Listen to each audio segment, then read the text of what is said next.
Mesdames, Messieurs, bonsoir. Mardi 30 janvier 2018, voici la une du journal.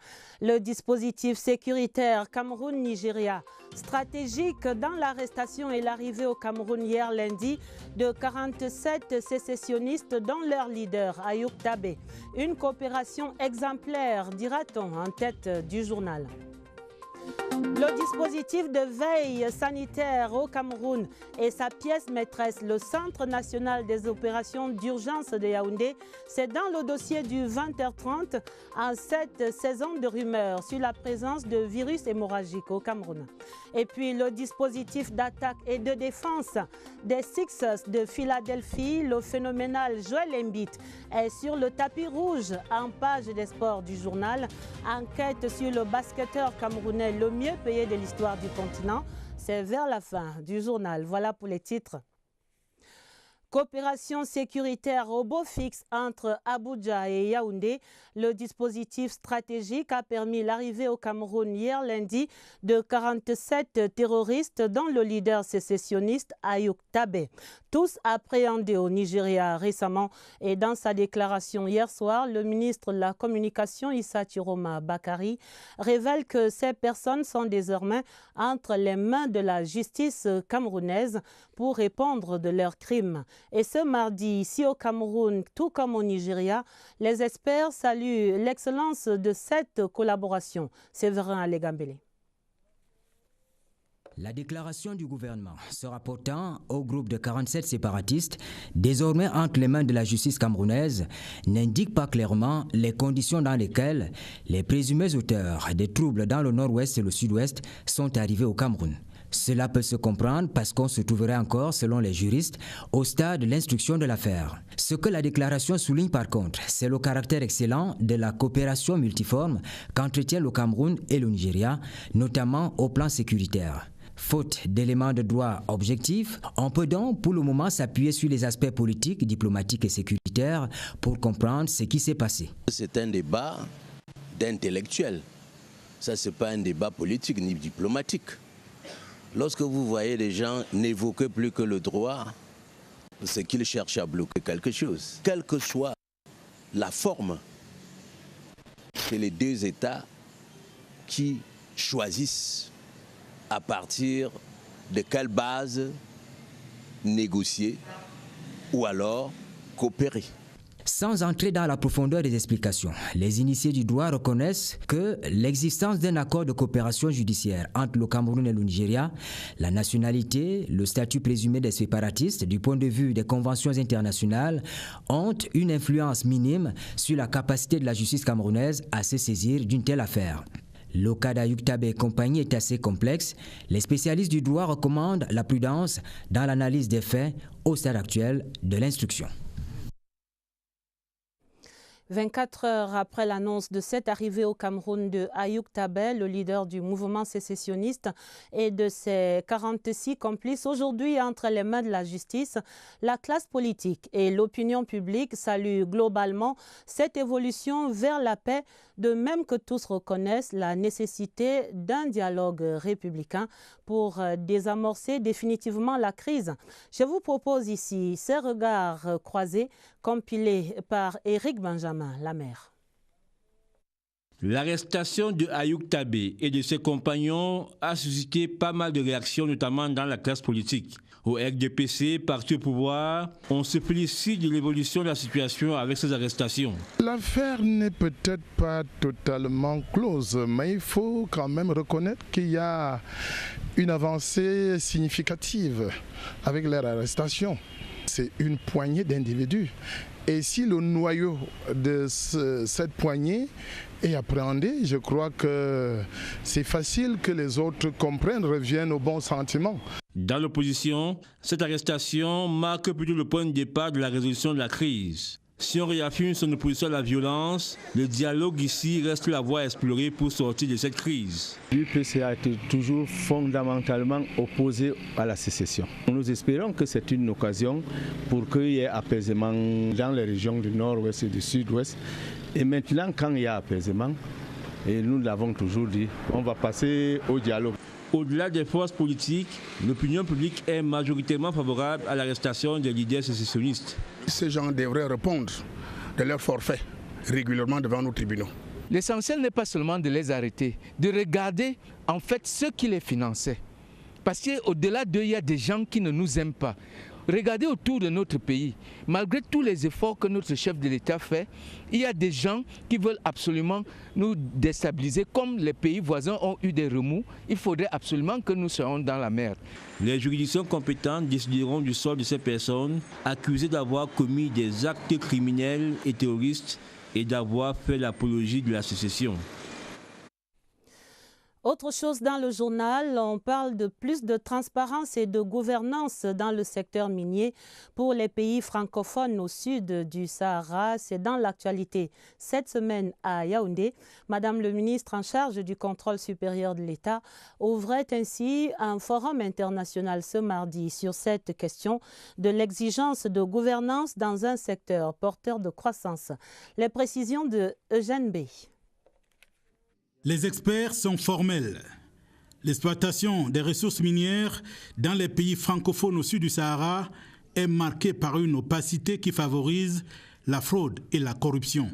Il faut agir pour renverser la tendance. On a constaté que le flux financier illicite provient souvent des du secteur minier. Il faut qu'il y ait une surveillance et pour une bonne gouvernance et la transparence dans ces recettes. Pendant 2 jours, ces têtes bien pensantes vont réfléchir sur les voies et moyens pour sortir de l'impasse.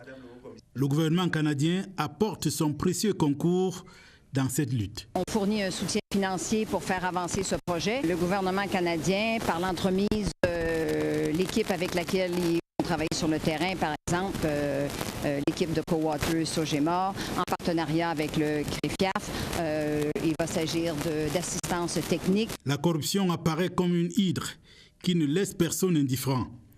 La réduire au silence nécessite l'apport de tous. Au premier plan, au gouvernement des pays producteurs, mais aussi pour la crédibilité des entreprises elles-mêmes, elles doivent faire preuve de plus de responsabilité. Le chemin à parcourir est long et sinueux, mais avec l'appui des pays amis comme le Canada, la victoire peut être certaine.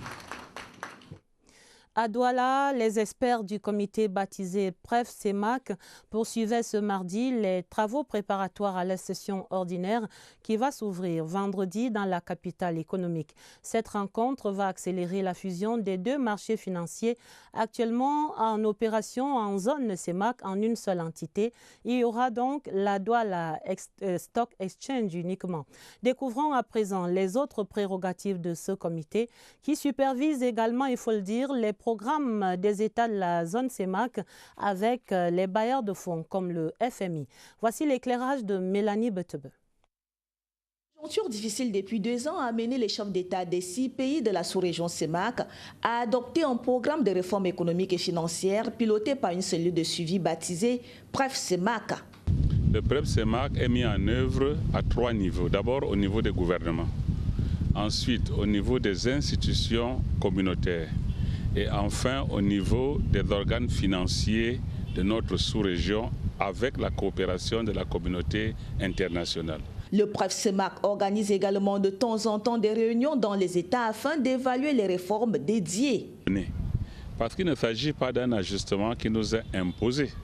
Il s'agit d'un ajustement que nos présidents, nos chefs d'État ont choisi de faire par rapport à leur budget, par rapport à la relance de la croissance, par rapport au financement des industries, en rationalisant bien sûr les choix budgétaires, en rationalisant également la gestion des finances publiques, en tentant à assainir les comptes publics et en préservant les réserves de change qui, comme vous le savez, ont chuté drastiquement dans notre sous-région. L'objectif étant d'éviter la banqueroute à la sous-région. Au jour d'aujourd'hui, en plus des réformes structurelles internes en dehors du Congo et de la Guinée équatoriale, les 4 autres pays de la sous-région ont été admis à la facilité élargie des crédits du Fonds monétaire international. Et jusqu'ici, le taux d'exécution, ça se passe bien. Il n'y a pas de raison, si nous continuons comme ça, à ce que nous puissions revenir à la revue de notre parité. Vendredi prochain, les ministres en charge des questions économiques et financières des 6 pays de la sous-région seront réunis ici à Douala pour l'auto-évaluation. L'objectif étant de s'assurer que les uns et les autres font les efforts nécessaires pour une sortie de crise économique et financière et la relance des plans de développement nécessaires à leur émergence. Sur les rives de l'Atlantique, la deuxième composante de la place portuaire de Kribi est maintenant entrée dans sa phase d'exécution. La première usine de transformation de fèves de cacao, par exemple, sera livrée en cette année au mois de juillet. Les travaux ont débuté sur le chantier. Allons voir cela dans ce reportage de Freddy Melingui à Kribi. L'installation à Kribi de la première usine de transformation des fèves de cacao en pâte exportable déclenche l'objectif du gouvernement d'implémenter une zone industrielle de première importance à proximité du port autonome de Kribi. Le développement de cette zone industrielle va s'accélérer bientôt avec l'ouverture des lignes maritimes reliant Kribi au reste du monde. Le directeur général Patrice Melom précise que les navires à grand tirant d'eau accostent à Kribi les 1er 2 mars. Cette usine a utilisé les installations du port à l'export, qu'elle va même importer des choses aussi. Donc c'est déjà des redevances qui sont payées, que l'opérateur va nous payer pour l'occupation de cet espace. Ce n'est pas seulement le port qui gagne, je vous l'ai dit tantôt, c'est l'ensemble de l'économie du Cameroun qui en gagne. D'autres atouts militent en faveur de la mise en place rapide de cette zone industrielle. Le port autonome de Kribi dispose en effet de 26 000 hectares de réserves foncières tout autour, des espaces déjà aménagés et prêts à abriter des installations des multinationales qui ont déjà déposé plus de 150 demandes des investisseurs. En un mot, la zone industrielle, qui est la deuxième composante de la place portuaire de Kribi, se positionne d'ores et déjà comme un levier dans le développement et la croissance économique du Cameroun. Dans les administrations, le ministère de l'Eau et de l'Énergie dresse sa feuille de route pour 2018. Ce sujet a été débattu ce mardi à la conférence annuelle que présidait le ministre Basile Tanganakuna.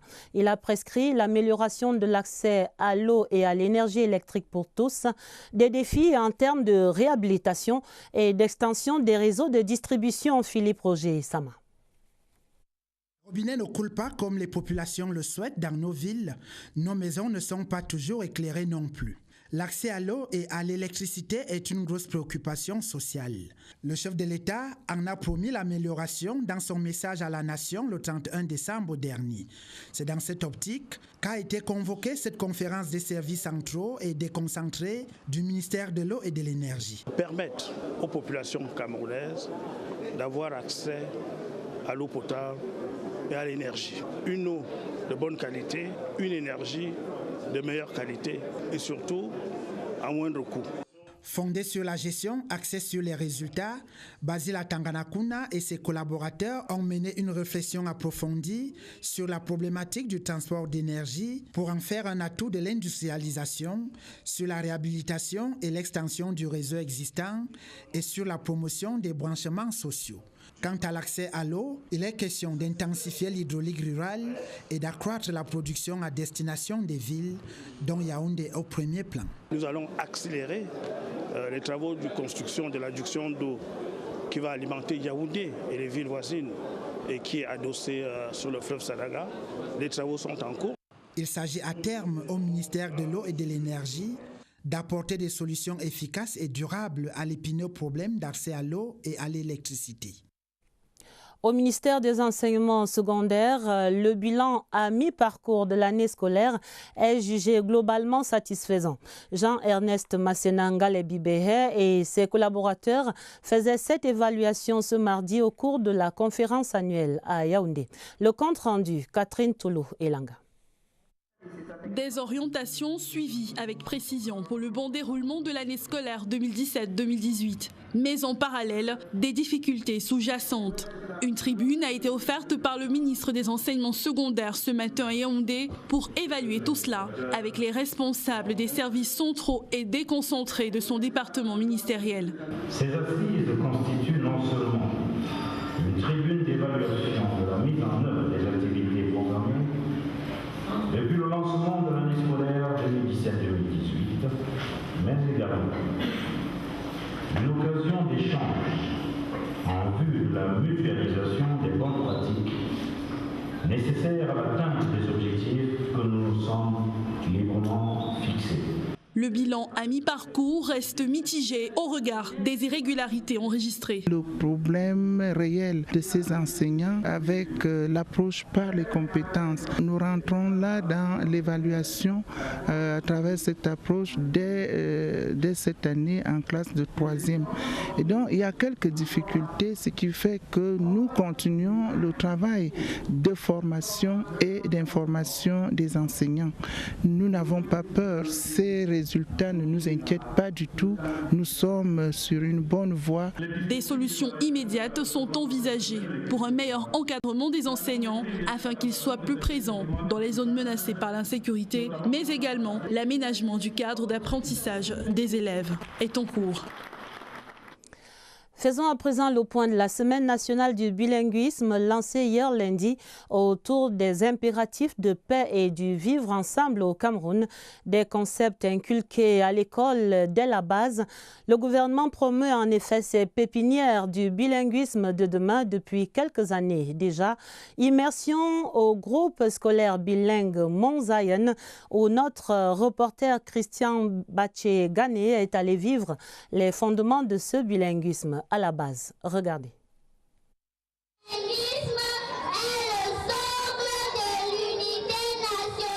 Les apôtres du bilinguisme, à peine sortis du berceau, prêchent ce jour l'évangile du vivre ensemble au groupe scolaire bilingue Mont Zion, à travers poèmes, sketchs et discours. Dès la classe de la CIL, les élèves interagissent indifféremment en français et en anglais, avec des résultats qui forcent l'admiration pour en sortir un bon cru. Nous amenons les élèves à présenter les activités en français et en anglais. Nous marquons ainsi notre appartenance aux deux cultures que sont la culture anglophone et la culture francophone. En jetant ainsi les fondations du bilinguisme à la base, le Cameroun assume volontiers son statut de pays bilingue, léguant à la postérité un pan de son histoire avec sa résonance testamentaire. On ne peut même plus dire les anglophones ou les francophones.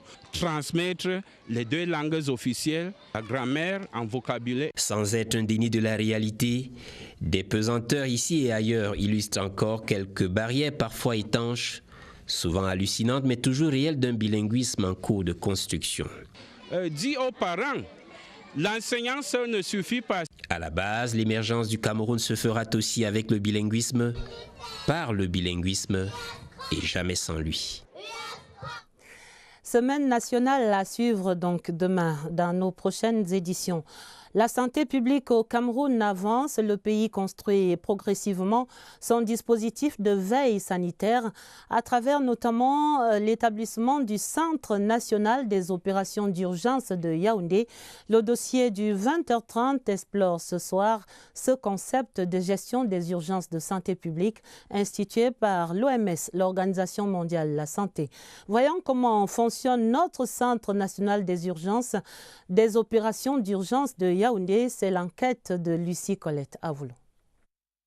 Pour s'aligner aux directives internationales de système de gestion des incidents, le ministère de la Santé publique dispose depuis 1 an et demi d'un centre national des opérations d'urgence. Ce centre répond au numéro gratuit 1510, 24 heures sur 24.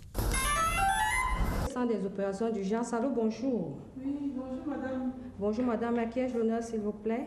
Il faut dire que nous sommes en mode veille permanent où nous surveillons toutes les situations, toutes les urgences qui pourraient survenir. Lorsque nous avons une situation, nous avons également des équipes d'intervention rapide qui sont disponibles et qui peuvent aller investiguer pour savoir de quoi il s'agit. Si on a une alerte précise, on met en place ce qu'on appelle le système de gestion des incidents.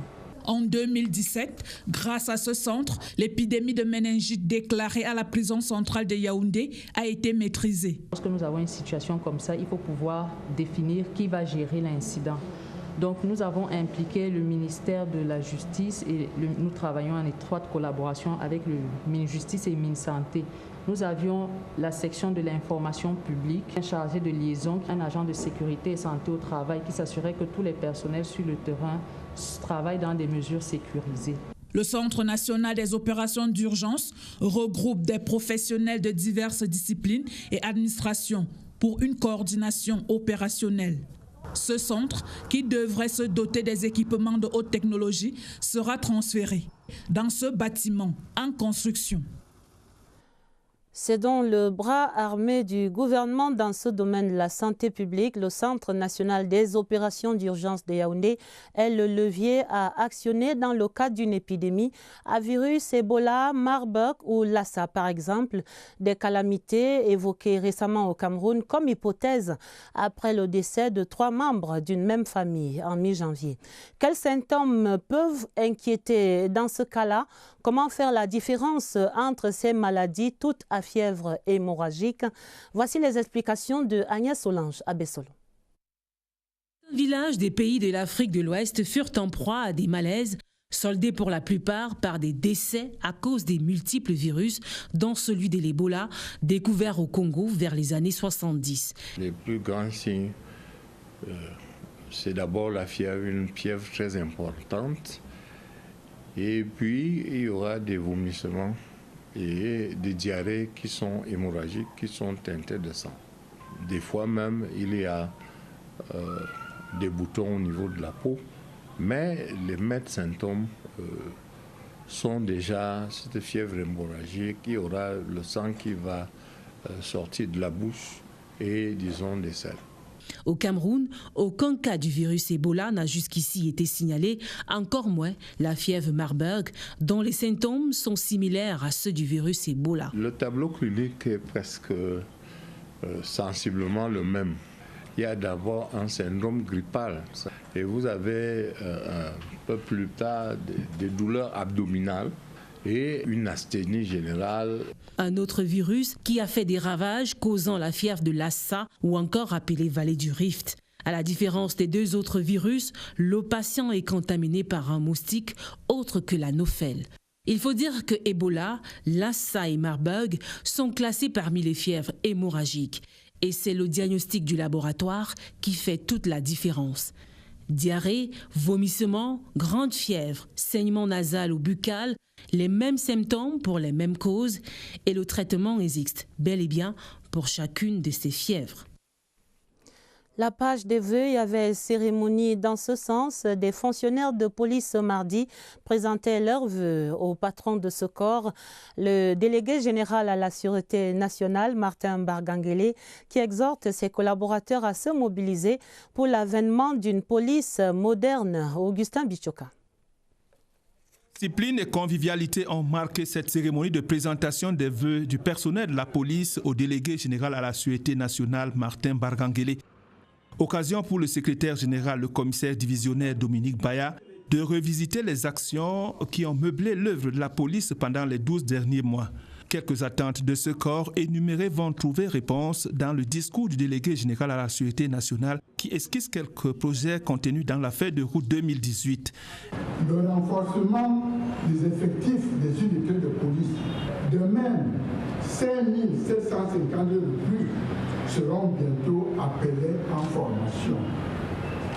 Par ailleurs, 2100 fonctionnaires de police inscrits sur les listes d'aptitude pour la promotion dans les cadres supérieurs seront admis en stage.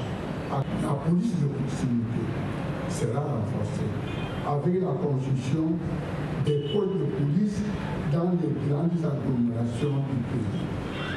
Conscient désormais des défis à relever individuellement ou collectivement, chacun va serrer la main du patron des fonctionnaires de police après avoir prononcé la phrase rituelle.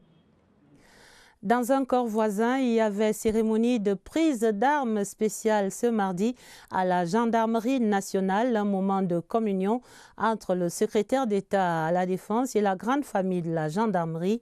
Jean-Baptiste Bocam, recevant les vœux de Nouvel An, a salué l'implication de ces troupes dans la gestion des menaces multiformes et les a appelés à monter en puissance pour faire barrage aux nouveaux défis sécuritaires. Pierre Evenbe. À la gendarmerie nationale, la tradition a été respectée. Comme tous les derniers mardis de janvier de la nouvelle année, officiers généraux, officiers, sous-officiers et militaires du rang ont fait une halte avec la hiérarchie pour faire le point.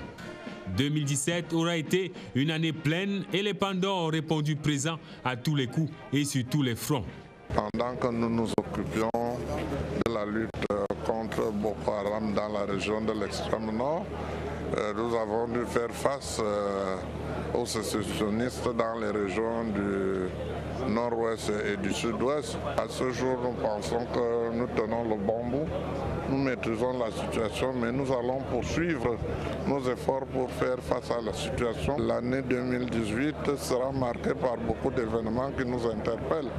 Jean-Baptiste Bokam, le patron de la gendarmerie, a mis le cap 2018 sous le signe de la discipline et la formation pour mieux attaquer les 4 grands défis, à savoir asseoir l'implication de la gendarmerie dans la lutte contre le terrorisme, la gestion sécuritaire des échéances électorales et sportives à venir, la gestion des flux migratoires avec la libre circulation en zone CEMAC et le renforcement de la lutte contre l'insécurité routière. Moment de communion intense donc qui a permis de saluer les lauriers du gendarme Stella Ongandoa, 15e au rang mondial de karaté des plus de 68 kg. C'est aussi ça, être Pandore. Des vœux de nouvel an également pour le ministre des Forêts et de la Faune, Ngolé Philippe Ngwese, et pour le secrétaire d'État Koulsoumi Aladji Boukar. Ils recevaient les vœux de leurs collaborateurs, moment également des recommandations. L'amélioration des performances en matière de gestion des ressources forestières et fauniques sera le levier de la croissance en 2018 là-bas. Florence Ngwangele.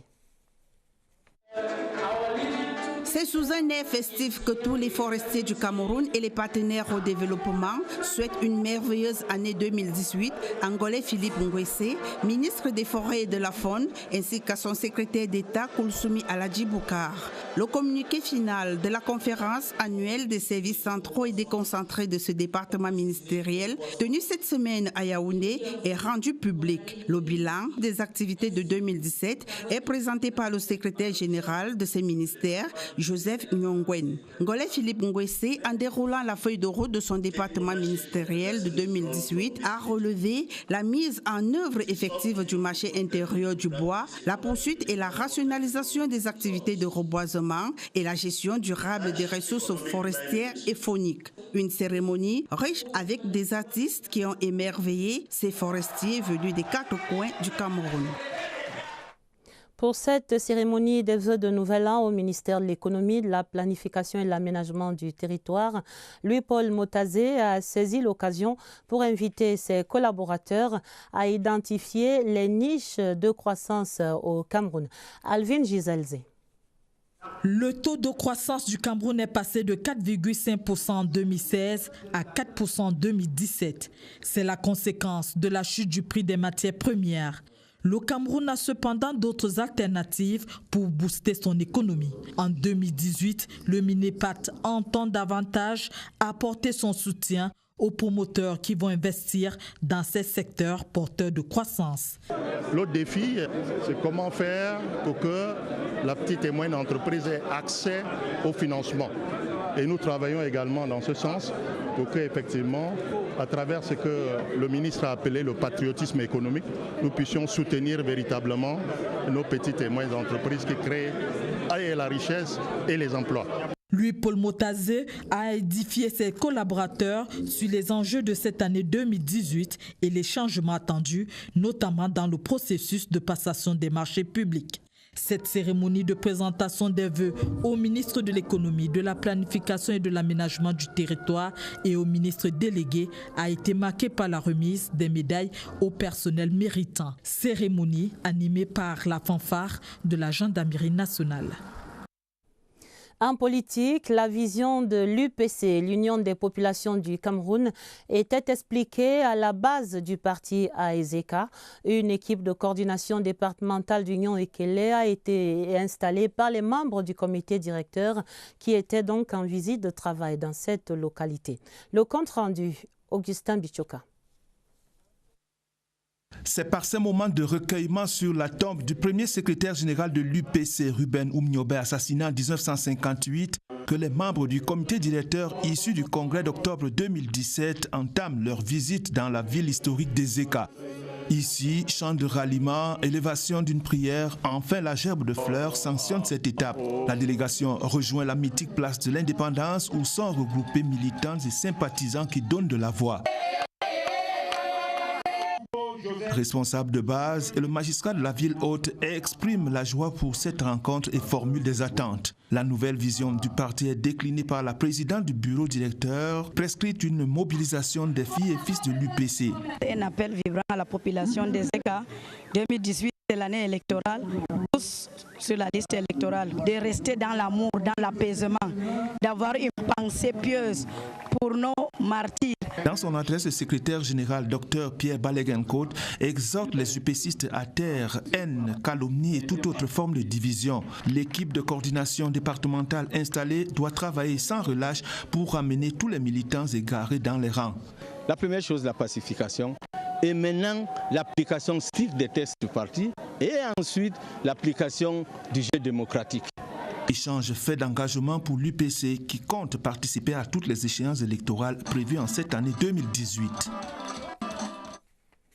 Une compagnie aérienne dans le social au Cameroun, la fondation Air France offre un bus de transport et des bâtiments équipés à l'école Henri Dumont à Douala. Son Excellence Gilles Thibault, l'ambassadeur de France au Cameroun, présidait cette cérémonie de remise de dons. Rufin Tchakam est à Douala. Bienvenue dans notre école. C'est le fruit de la coopération entre la France et le Cameroun, mais surtout la preuve que la compagnie aérienne Air France aime l'Afrique et est sensible aux défis du développement qui est ici célébré au cours de cette cérémonie d'inauguration de fin des travaux de l'école Henri Dumont. Je suis vraiment ému, très content que la Fondation Air France ait soutenu notre quartier en bâtissant cet immeuble qui servira à l'éducation de nos enfants. Ici à Ndokpassi, dans le 3e arrondissement de la ville de Douala, voici 19 ans qu'Air France, à travers sa fondation, effectue des escales dans cette école. Dans sa soute, des multiples dons évalués à plus de 100 000 € qui ont permis l'achat du terrain, la construction, l'équipement des salles de classe et des lieux spécifiques réservés aux activités culturelles. Regardez une école de 68 élèves qui devient un complexe scolaire de plus de 2000 élèves. Ça, c'est une belle réussite pour François, pour tous les professeurs, pour l'ensemble des personnes qui se sont engagées. Vraiment, et nous avons beaucoup de plaisir à soutenir ce projet sérieux. Et nous allons continuer parce que c'est pas parce que nous sommes là aujourd'hui que demain nous ne serons plus là. Cette attention de la Fondation Air France en faveur de l'éducation de la jeunesse camerounaise va être salué par l'ambassadeur de France au Cameroun, Gilles Thibault, ainsi que par l'ensemble des autorités du corps enseignant et les élèves. 2018, qui marque les 70 ans de la desserte de cette compagnie aérienne au Cameroun, marque aussi sa fidélité à toujours investir dans le développement durable. La page des sports déroule le tapis rouge à Joel Embiid, le basketteur africain le mieux payé de l'histoire. C'est un Camerounais. Il joue avec les Sixers de Philadelphie aux États-Unis. Il vient d'être nommé dans la catégorie All-Star et sélectionné dans le 5 majeur. Des statistiques mirobolantes sans cesse à la hausse pour cette nouvelle valeur extraordinaire. Et son contrat lui attire la convoitise de 3 pays désormais, la France, les États-Unis et son pays, le Cameroun. Voici la grande enquête de Évariste Yenga qui raconte le destin extraordinaire de cette pépite de la NBA.